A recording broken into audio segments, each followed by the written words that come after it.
What's up fighting fans, tips from the Fight IQ channel. Today we're coming back for another episode of the Fight IQ show. And we're gonna talk about last weekend. Today it's gonna be a bit different, I will not make a ranking, but we're gonna debrief the historical UFC 300 that happened last Saturday, the 13th in Vegas. I think it's only fair that it gets a full episode dedicated to it. So let's get ready to rumble! So let's debrief this UFC 300. Don't pay attention to that face, I got my ass kicked out in sparring. But let's go back to the subject. I think UFC 300 was a great milestone for the organization. You could see that they really tried to give a big event for the fans. And I'm going to start with the positive points from this event. First point and big one, the fans, they really answered the call. It was a full house, really nice atmosphere. The crowd was chanting from the first fight in the prelims. There was still a few undeserved boos for the fighters, but despite that, great crowd in Vegas. Point number 2 is that we got a lot of high-level fights. I would say only high-level fights, to be honest. There is still a few that I will talk about later that didn't seem that much relevant to this event, but most of the fights were relevant. 2 title fights, for example, fight for the #1 contender spot. I mean, Kayla Harrison versus Holly Holm, Oliveira versus Tsaroukian. We got some great battle as well. Davison Figueiredo versus Cody Garbrandt. I was really impressed by this one. A lot of ranked fighters too. I mean, that's pretty amazing. And they also did a lot of fights for the fans. The Jim Miller versus Bobby Green was a perfect example. The fight for the BMF title as well. I mean, it's an honorific title, but that's what the fan wanted. Bo Nickel versus Cody Brundage for the American crowd. So to be honest, high-level fights all over was pretty impressive. Another positive point was from the fighters. They all showed at their best. Nobody missed weight. They were really willing to put on a show for the fans. I mean, what about Max Holloway? 10 seconds before the end of the fight, he was winning the fight. Still, he wanted to bang with Justin Gaethje, and Gaethje answered the call. I mean, this is pretty amazing. That's what we want to see at the UFC.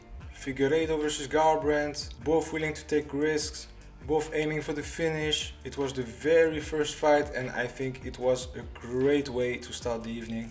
I think everybody really tried to get that finish. Of course there were some motivating bonus, 300k from Dana White, but apart from this, elite mentality from all of the actors. If I have to pick a favorite fight, I would say the BMF title. It was a banger. Gaethje was sort of dominated by Holloway. Great IQ from Max Holloway, by the way. Really implementing his game plan but still being spectacular. And like I said, this finish, knocking out Justin Gaethje with 2 seconds remaining, amazing. The main event also, a bit of bad blood to make it interesting. And what to say about Pereira being hit in the nuts, stopping the intervention from the ref to finally knock out Jamal Hill with a beautiful left hook, finishing with a ground and pound. And a bit of provocation at the end, but that's also something we would like to see at the UFC. Great co-main too, Zhang Weili versus Yan Xiaonan, high-level MMA. The fight could have been stopped at the end of round 1 because Yan was clearly out from that submission. But she survived and went 4 rounds toe-to-toe with Zhang. I really enjoy watching Zhang fight. I think she's the best woman in MMA at the moment. Oliveira versus Tsaroukian was pretty impressive too. A bit like I expected in my preview. Oliveira being really dangerous from his back. Still don't think it deserved the split decision. For me, Tsaroukian did enough to get the win, but that was again a high-level fight. Some nice bangers in the prelims as well. Of course, Kayla Harrison making her debut at the UFC with a finish and calling out for the title. Jiri Prochazka versus Alexander Rakic. I love this one. Even though Prochazka seemed in danger at some point, he completely reversed the tendency and finished the fight. Diego Lopez is also gonna be a tough contender at featherweight, finishing Sodiq Yusuff. Good entrance for Aljo in the featherweight division as well. Completely dominated Calvin Kattar. Was to be expected, but that's good to see that even being a smaller fighter, he still can bring that next level wrestling and be dangerous to top 10 contenders, even top 5 contenders I think. Also shout out to Jim Miller versus Bobby Green. Bobby Green brought something else. Really entertaining fight, a lot of blood, pretty high level performance for 2 fighters above 35. I would have wanted more fights like this one, with old school guys banging.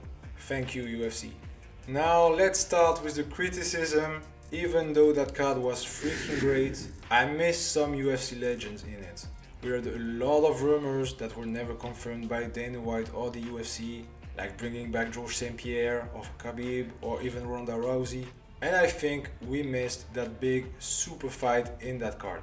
Of course the BMF was amazing, main event also really great, but I was maybe expecting to see Conor McGregor versus Nate Diaz, Jorge Masvidal. Of course John Jones is injured, but I would have liked to see him. Could have been nice to see Jose Aldo also, Frankie Edgar. What I mean is that they should have brought more fans' favorites, people that left their mark in the UFC and that are still able to bring some bangers. Another disappointing choice for me is Bo Nickel versus Cody Brandage on the main card. I think there were better bouts to put on that main card. Prelims had some more high profile fights that could have taken the place of this one. Also the co-main event, as I say, high level fight, but I still think it was maybe not the most popular co-main you could have done for the UFC 300. I know I'm being exigent here, but I think the fans deserved even more than this. Another thing I didn't like so much was that not all fighters were able to have an interview in the cage. I don't know if it was because of timing, I know the schedule was pretty tight, but it would have been nice to have every fighter talk to the crowd a little bit.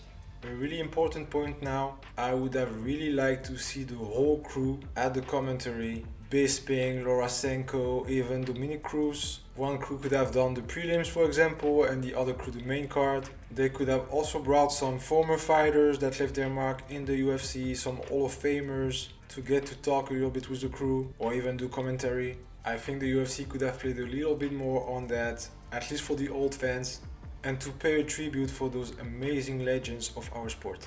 To conclude, I think UFC 300 was one of the best UFC cards we got in a long time, but the fan in me was expecting a little bit more reminder of the past, more spectacle, a bit more show, maybe like the Super Bowl or the NBA All-Star Game. I think it could have been nicer. But I'll keep a great souvenir from this card, and it was a card who also had great implications from today's UFC. I mean, most of the fighters present on that card are still at the top of their game, chasing the title or defending it. So that's it regarding last weekend. If you enjoyed that video, please give a hard punch to those like and subscribe buttons, it helps me a lot. Go hit the comments, go on Discord, Telegram, Instagram, whatever you're on. Give me your thoughts and your opinion on that amazing UFC 300. I'll see you later this week.